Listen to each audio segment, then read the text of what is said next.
Fala pessoal, boa noite, tudo bem? Hoje nós vamos dar continuidade na nossa aula sobre normas de segurança do trabalho.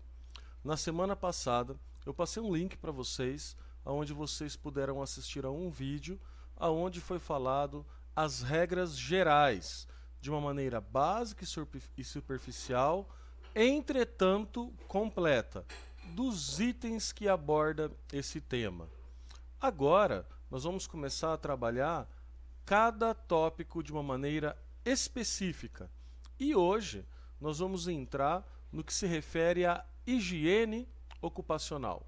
Então, hoje nós vamos trabalhar os aspectos da higiene ocupacional. Então, para começar esse assunto, é importante a gente discutir esse slide primeiro aqui. Qual é a relação da segurança do trabalho e o RH? Existem cursos específicos de segurança do trabalho. Nós temos técnicos em segurança do trabalho. Existem cursos de engenharia de segurança do trabalho, especializações sobre esse assunto. Aí eu pergunto para vocês, qual a relação desse assunto, de tamanha abrangência que tem para uma organização, qual a relação que ele possui com recursos humanos? A resposta é bem simples. Recursos humanos. Trabalhamos com pessoas. Então, qualquer que seja a relação das pessoas com a organização, RH estará envolvido. Muitas empresas têm dentro do RH os setores de segurança do trabalho vinculado ao RH. Isso é muito importante que se fique claro. Claro, dependendo do tipo empresarial, empresas de construção civil, indústrias, empresas estas que podem ter aí maiores riscos de segurança do trabalho, esse tipo empresarial costuma até segregar, deixar um setor próprio para a segurança do trabalho. Entretanto, esses setores, na esmagadora maioria das empresas, estão sim relacionados ao setor de recursos humanos. Em muitos dos casos, o próprio gerente de RH é a pessoa que vai fazer toda a gestão da segurança do trabalho dentro de uma organização. Então é muito importante que fique claro tudo isso. A segurança do trabalho e o RH têm uma alta relação.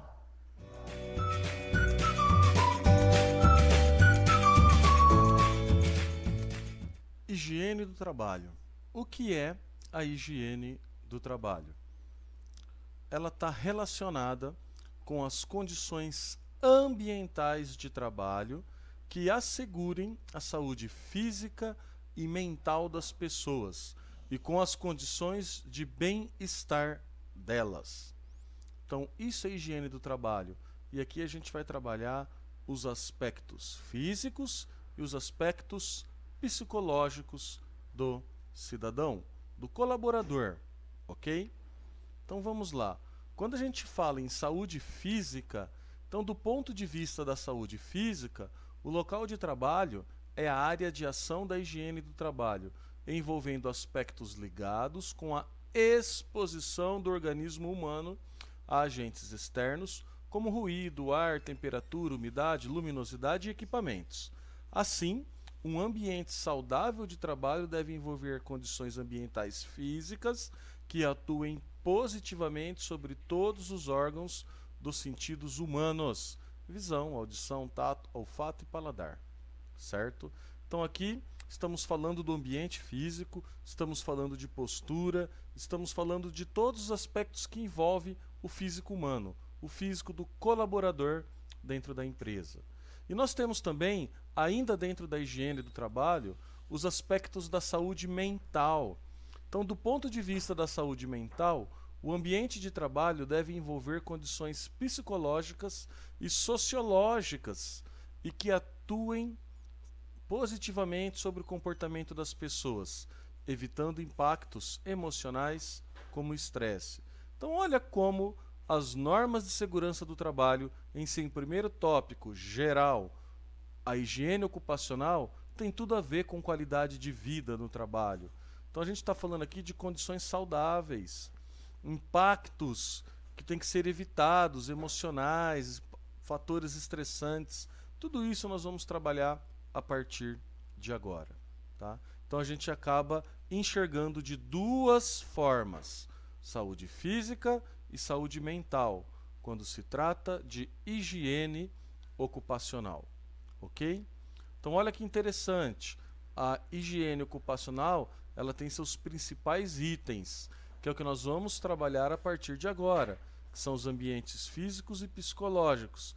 E dentro dos ambientes físicos, nós vamos também trabalhar princípios de ergonomia.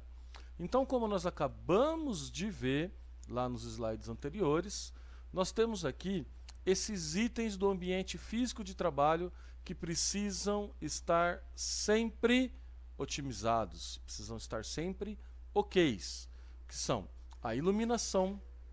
A iluminação ela tem que ser adequada para cada tipo de atividade, ok? A ventilação, né? E aqui a gente está falando de remoção de gases, fumaça, odores desagradáveis, evitar a proibição de fumar, utilização de máscaras, caso necessário. A ventilação aqui é importantíssima. Temperatura, manutenção dos níveis adequados de temperatura. Nada de lugar muito gelado, nem tampouco lugar muito quente. Ambientes com níveis adequados. E aí nós vamos ver todas as normas regulamentadoras que lá tem quais são as temperaturas adequadas. Nada de ficar brigando por causa de controle de ar-condicionado. Pessoas que têm mais frio, pessoas que têm mais calor, aquela guerra dentro do ambiente de trabalho. Tá? Existem NRs, que são as normas regulamentadoras que nós vamos trabalhar nas aulas seguintes, e lá tem tudo tratado, tintim por tintim, passo a passo, de como deve ser a temperatura com nível adequado. Os ruídos, remoção de ruídos, ou então a utilização do EPI aqui, um protetor auricular no ouvido, para que você não tenha prejuízos na sua saúde. E também conforto, um ambiente agradável, repousante e aconchegante. Então esses são os itens principais do ambiente físico de trabalho: a iluminação, a ventilação, a temperatura, o ruído e o conforto. Pare agora, pense, visualize o seu local de trabalho. Como está o ambiente físico? Organizado, desorganizado? Tá? Essas características estão sendo respeitadas? Olha como isso é importante para a nossa saúde, para a higiene ocupacional. E, com relação a isto, vamos escutar o que esse especialista tem a dizer. Você sabia que um trabalhador passa em média 3 semanas procurando coisas que ele nunca encontra? É tempo demais, não é mesmo? Pois saiba que quando a gente fala de produtividade pessoal, a organização física é um item muito importante. Organização física significa a forma como você trabalha. Para isso, basta olhar para a sua mesa. Dê uma olhada em volta da sua mesa de trabalho agora. O que você vai encontrar? Um monte de papéis espalhados, um monte de coisas para fazer que estão enfiadas em gavetas, armários. Fica muito difícil você controlar e ter produtividade num ambiente assim. O que você deve fazer é aprender a se organizar melhor. Se organizando melhor, a sua produtividade vai aumentar e muito. Então vamos lá. A primeira coisa que você deve fazer é se livrar das coisas que você não precisa. As pessoas possuem uma tendência de acumular coisas. Sabe aquela coisa de eu vou precisar algum dia, mas geralmente nunca é verdade, você não vai usar aquilo e aquilo fica só poluindo o seu ambiente. Olha só, uma das grandes dicas que eu faço nos meus treinamentos, nos meus coaches com executivos, é mostrar para eles que, na verdade, 80% daquilo que você possui aí junto na sua mesa, na sua casa, na sua mochila, no seu carro, 80% de tudo isso são tralhas, são coisas que, na verdade, você nem precisa manter, só que a gente acaba mantendo. Você vai fazer o seguinte: pega aquilo que você precisa arrumar agora, seja o seu guarda-roupa em casa, aquela sua sala, Aí a sua mesa no escritório. Esvazia tudo que está nas suas gavetas. Tire tudo de uma vez. Não tem essa de ficar um pouquinho agora, vou tentar me livrar depois. Não. Tira tudo, monta uma pilha em cima da sua mesa, que a gente vai começar a selecionar isso daí. Tira tudo dentro das gavetas, tira tudo dentro dos armários. Vamos primeiro limpar o seu ambiente e depois a gente vai organizar, ok? Bom, se você tirar tudo da sua mesa, você vai ter uma pilha enorme de coisas para você cuidar, para você limpar. Então nós vamos separar essa pilha em 3 pilhas. Imagina o seguinte, pega 3 caixas em casa ou aí no seu escritório que nós vamos separar os seus materiais, ok? Pega um material seu e você deve fazer a seguinte pergunta. Quando foi a última vez que eu usei isso aqui? Quando foi a última vez que eu precisei desse material? Se já passou um ano e você não precisou encostar a mão nesse material, ele já te dá uma grande resposta de que provavelmente você não precisa tanto desse material. Uma outra pergunta que pode te ajudar é a seguinte.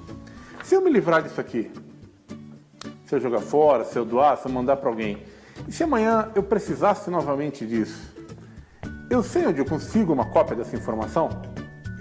Se você também sabe onde conseguir uma cópia, provavelmente não precisa ficar guardando isso aqui também.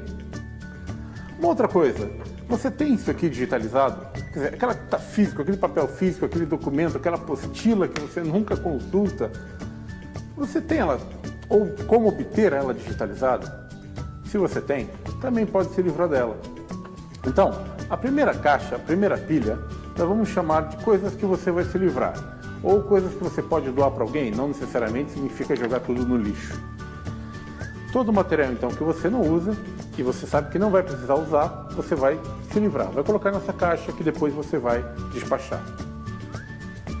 A outra caixa, nós vamos chamar de coisas que você precisa manter guardado. Talvez você não esteja usando agora, mas você sabe que é uma informação, que é um trabalho que ele pode se tornar recorrente, pode te pedir essa informação e também é da sua função manter essa informação junto com você.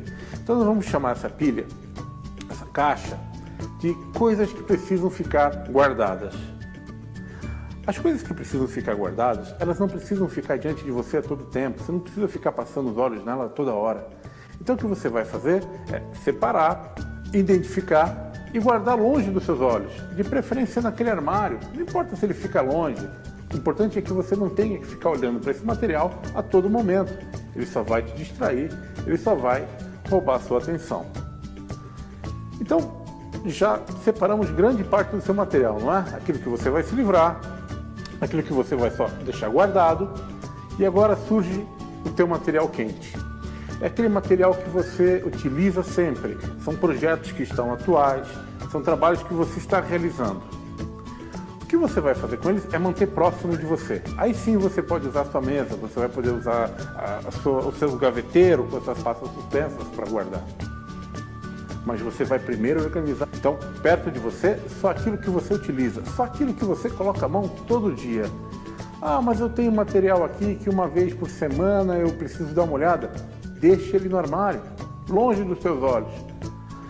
Nós vamos marcar tudo na agenda e você não vai esquecer de olhar para ele. Fica bem tranquilo. Mas por enquanto, a gente agora vai lidar com o trabalho que você tem que manter perto de você. Geralmente as pessoas deixam pilhas de papéis em cima da mesa. Pilhas de papéis são terríveis, porque é difícil você localizar a informação quando você precisa. Para com essa história de pilhas. Só gente desorganizada. E você precisa ser um executivo de alta performance. Então, nada de pilhas em cima da mesa. Então, pessoal, nós vimos nesse vídeo, né, um especialista na área, ele é doutor no assunto, dando algumas dicas de como organizar um ambiente físico de trabalho, né? Geralmente, para nós profissionais de RH, que temos aí o escritório, né, como principal local de trabalho. Muito bacana. E além do ambiente físico, como eu já disse anteriormente, nós temos também o ambiente psicológico de trabalho. E esse também é um ambiente que precisa ser tratado com todo carinho pelo setor de RH. Tá? E aqui nós temos relacionamentos humanos agradáveis. Tipo de atividade agradável e motivadora. Esse aqui é um item difícil, porque o trabalho o nome por si só, né, já traz para nós aqui um sentimento de que, puxa, é trabalho, é estressante, né? Se trabalho fosse bom, chamaria-se lazer, mas a atividade, o trabalho tem que ser motivador, tem que ser agradável, tem que motivar a pessoa a conquistar os seus resultados, seus objetivos. Estilo de gerência democrático e participativo, trabalhos de liderança, tá? Lideranças trabalhando em prol da sua equipe, lideranças alinhadas, eliminação de possíveis fontes de estresse, os fatores estressores que tanto fazem parte de um ambiente de trabalho. Nós vamos ter uma aula para trabalhar exatamente o que são e os tipos de fatores estressores e como eliminá-los. E o envolvimento pessoal e emocional, né? Então a gente percebe que o ambiente psicológico de trabalho é um ambiente muito rico, é um ambiente muito abrangente. E nós estamos inseridos nesse ambiente muito mais do que a gente possa imaginar, certo? E olha que interessante, mais aqui um especialista falando sobre esse... Olá, eu sou a Mari, do time de sucesso do cliente, e hoje nós vamos falar sobre saúde mental.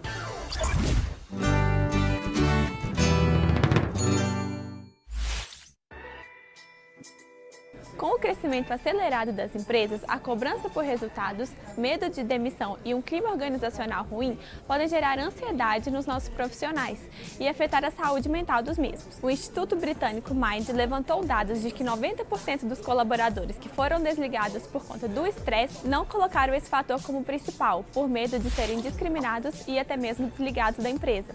Ou seja, no mundo do trabalho a saúde mental ainda é um tabu. Esses dados com números tão altos nos fazem pensar sobre os nossos índices de absenteísmo e presenteísmo, sendo primeiro os dias que os colaboradores não estão na empresa capazes de serem produtivos, ou seja, eles faltaram, e o presenteísmo falando sobre os dias que eles estão na empresa, mas não estão conseguindo entregar índices de produtividade satisfatórios. Quando temos equipes estressadas ou sobrecarregadas, é normal que esses índices de absenteísmo e presenteísmo subam muito, fazendo com que a produtividade caia e, consequentemente, a receita da empresa.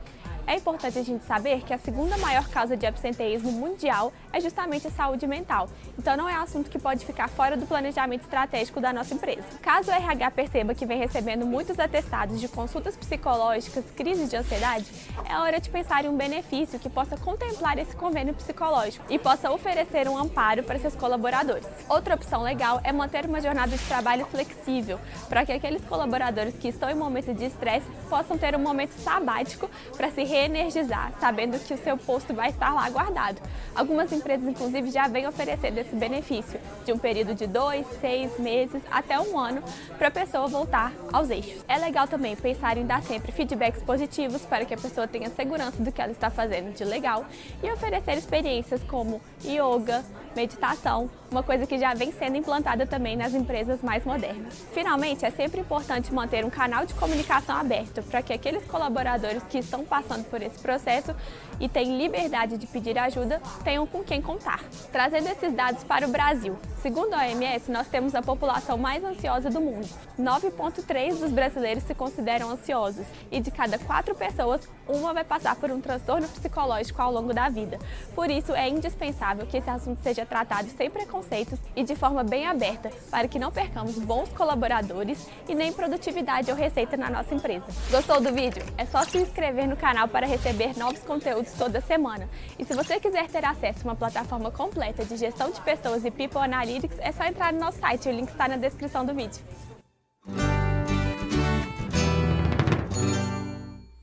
Então, pessoal, esse vídeo que vocês acabaram de ver com essa especialista de nome Mariana, né, eu acompanho esse canal, Solidez, é uma empresa que trabalha especificamente sobre gestão de RH, consultorias, é muito bacana, tá? Acompanhem esse canal, Solidez, a empresa, vocês acabaram de ver no vídeo, que vocês vão conseguir ter aí todos os temas mais atuais, né? Uma empresa bem atuante. Então eu gosto de separar um pouquinho dos vídeos que a gente vê, né, que está acontecendo no dia a dia das empresas, o que as consultorias estão ofertando, para trazer o que é de mais novo aqui em nossa aula, tá? E além do ambiente psicológico, nós vamos para o último item de hoje, tá? Quando se fala em higiene ocupacional, lembra? Ergonomia. Então, a ergonomia, que também faz parte de um ambiente físico de trabalho, mas é o terceiro item, a terceira característica importante da higiene ocupacional. Então, os princípios da ergonomia têm que ser aplicados. Máquinas e equipamentos adequados às características dos usuários, mesas e instalações ajustadas ao tamanho das pessoas. Isso aqui é muito importante, né? A postura utilizada no dia a dia do trabalho. Ferramentas que reduzem a necessidade de esforço físico humano. E aqui entra também as questões de ginástica laboral, tudo aquilo que se relaciona à saúde do colaborador, né? Para que a gente possa evitar aí as doenças relacionadas ao trabalho, LER, DORT, que a gente vai trabalhar isso, né, especificamente também. Voltando a dizer, essa aqui é uma aula introdutória, a gente está trabalhando o item higiene ocupacional, tá? Então, antes da gente finalizar, eu ainda volto com vocês no final. Vejam mais esse especialista dando dicas aqui de ergonomia. Manter uma boa postura nem sempre é tarefa fácil, ainda mais para quem trabalha muitas horas sentado na frente do computador e sem um mobiliário adequado. Tem até aplicativo para lembrar de ficar em pé, caminhar e mudar um pouco de posição. Afinal, o corpo humano foi feito para se movimentar. Você estar parado é maléfico para o teu organismo. Então, mesmo que você fique muito tempo em pé, muito tempo sentado, é importante que você tenha uma quebra de estado em que você possa se movimentar. Não adianta você só se movimentar no fim da tua jornada de trabalho ou, por exemplo, na sua pausa para a refeição. É muito tempo você ficar na mesma posição. Então, essa questão de ergonomia, claro, vai gerar ao longo do tempo problemas na tua saúde. A ergonomia é o estudo científico das relações entre homem e máquina, buscando sempre mais segurança e eficiência no modo como um e outro interagem. Os móveis devem se adaptar às linhas naturais do nosso corpo e também devem ser adaptáveis para cada usuário. O artigo 199 da CLT e a norma regulamentadora do Ministério do Trabalho e Previdência Social dispõe de várias exigências sobre a ergonomia no ambiente de trabalho. O que a lei prevê? Que o empregador deve fornecer um mobiliário adequado, a cadeira adequada, para evitar problemas de saúde, tá? Esses problemas de saúde, eles podem acarretados pelo exercício do trabalho, eles são de responsabilidade do empregador. Seja em casa ou no ambiente corporativo, cuidar da postura pode garantir mais longevidade. De Curitiba, a Thaís Esterhoff para a Rede Vida de Televisão. Vamos lá, pessoal. Esse vídeo que a gente acabou de ver é um vídeo bem bacana, é uma reportagem aí da Rede Vida de Televisão, onde mostra a importância, né, da ergonomia, a importância da postura no ambiente de trabalho, tá? O que é legal a gente levar em consideração aqui? Como é importante nós, enquanto RH, proporcionar isso para os funcionários. A gente viu que até longevidade de vida isso vai proporcionar. Quanto mais qualidade de vida dentro da empresa, né? Boa qualidade de vida, ambiente físico e ambiente psicológico, ok, o funcionário vai produzir muito mais. Só traz benefícios para as empresas, tá? Isso que é muito bacana. Então nós estamos finalizando a nossa aula aqui hoje. Era exatamente isso que eu queria trabalhar com vocês. O tema higiene ocupacional, que se divide em ambiente físico e psicológico e os aspectos da ergonomia, que também faz parte do ambiente físico, mas nós trouxemos aqui, né, como um tópico a mais. Tamanha a importância desse assunto, ok? Tarefa. Hoje não tem tarefa. Não criei nenhuma tarefa para vocês, tá? Então não há que se falar em entrar lá em tarefas, questionários. Não tem. Mas eu gostaria de conhecer um pouco mais de vocês, que vocês compartilhassem aqui em postagens. Se vocês trabalham ou se já trabalharam em empresas que têm ergonomia, postura, que tem aí ambientes adequados de trabalho, que promove algum tipo de ação relacionada a isso. Ah, professor, eu trabalhei num local que tinha psicólogo nos atendendo, ou então tinha ginástica laboral, enfim. Vocês já trabalharam ou trabalham em alguma empresa que tem algum tipo de ação, né, que se refere à higiene ocupacional? Então, se sim, coloque lá para nós aqui nas postagens. Vamos conversar, vamos fazer essas postagens aí, né, como um canal de comunicação para que a experiência de um possa ser compartilhada para os demais. Ah, professor, mas eu nunca trabalhei, né? Tenho vontade de trabalhar porque eu acho importante por causa disso, disso e disso. Coloquem lá também, participem, tá? Vamos fazer aí essas postagens agora, um canal aí de conversação para que a gente possa compartilhar experiências entre todos nós, entre os alunos e entre o professor, ok? Então, aquele grande abraço para vocês, uma boa noite, tchau, tchau!